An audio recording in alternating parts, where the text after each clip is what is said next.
Do you spend an awful amount of your paycheck on an e-girl giving you an illusion of a relationship? You're a simp. Did you buy the latest Resident Evil game just so you can waste some libido energy on a 10-foot tall vampire mommy? Simp!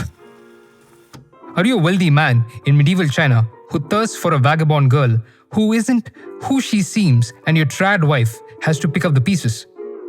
You know where I'm going with this. Namaskaram, listeners. Nishta Jeeva here. And we have some Chinese folklore for tonight. A very popular one in that part of the world.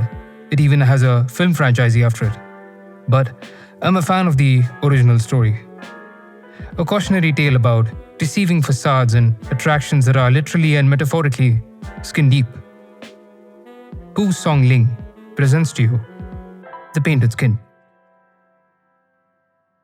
The Painted Skin by Songling. Translated to English by H.A. Giles. At Taiyuan, there lived a man named Wang. One morning, he was out walking when he met a young lady carrying a bundle and hurrying along by herself. As she moved along with some difficulty, Wang quickened his pace and caught her up, and found she was a pretty girl of about 16. Much smitten, he inquired whether she was going so early, and no one with her. "A traveler like you," replied the girl, "cannot alleviate my distress. Why trouble yourself to ask?" "What distress is it?" said Wang. "I'm sure I'll do anything I can for you." "My parents," answered she, "loved money, and they sold me as concubine into a rich family, where the wife was very jealous, and beat and abused me morning and night.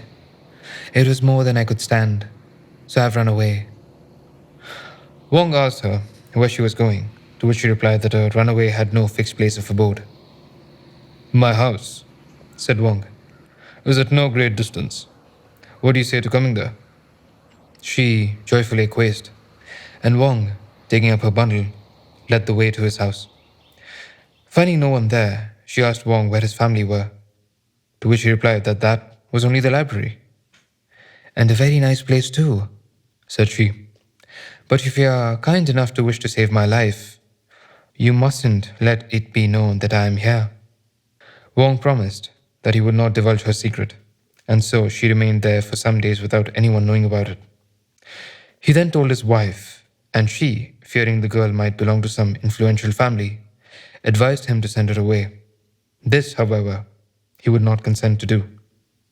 One day, going into the town, Wang met a Taoist priest, who looked at him in astonishment and asked him what he had met. "I've met nothing," replied Wang. "Why?" said the priest. "You are bewitched. What do you mean by not having met anything?" But Wang insisted that it was so, and the priest walked away, saying, "The fool! Some people don't seem to know when death is at hand." This startled Wang, who at first thought of the girl, but then he reflected that a pretty young thing as she was couldn't well be a witch, and began to suspect that the priest merely wanted to do a stroke of business. When he returned, the library door was shut, and he couldn't get in, which made him suspect that something was wrong, and so he climbed over the wall, where he found the door of the inner room shut too. Softly creeping up, he looked through the window and saw a hideous devil with a green face and jagged teeth like a saw, spreading a human skin upon the bed and painting it with a paintbrush. The devil then threw aside the brush and, giving the skin a shakeout, just as you would a coat, threw it over its shoulders, when lo, it was the girl. Terrified at this, Wang hurried away with his head down in search of the priest, who had gone he knew not whither, subsequently finding him in the fields, where he threw himself on his knees and begged the priest to save him. "As to driving her away," said the priest, "the creature must be in great distress to be seeking a substitute for herself. Besides, I could hardly endure to injure a living thing." However, he gave Wang a flybrush and bade him hand it at the door of the bedroom, agreeing to meet again at the Qin Tea temple. Wang went home, but did not dare enter the library. So he hung up the brush at the bedroom door and before long heard a sound of footsteps outside. Not daring to move, he made his wife peep out, and she saw the girl standing looking at the brush, afraid to pass it. She then ground her teeth and went away, but in a little while came back and began cursing, saying, "You priest, you won't frighten me. Do you think I'm going to give up what is already in my grasp?" Thereupon, she tore the brush to pieces and, bursting open the door, walked straight up to the bed, where she ripped open Wang and tore his heart out, with which she went away. Wang's wife screamed out, and the servant came in with a light. But Wang was already dead and presented a most miserable spectacle. His wife, who was in an agony of fright, hardly dared cry for fear of making a noise, and next day she sent Wang's brother to see the priest. The latter got into a great rage and cried out, "Was it for this that I had compassion on you, devil that you are?" Proceeding at once with Wang's brother to the house, from which the girl had disappeared without anyone knowing whither she had gone. But the priest, raising his head, looked all around and said, "Luckily, she's not far off."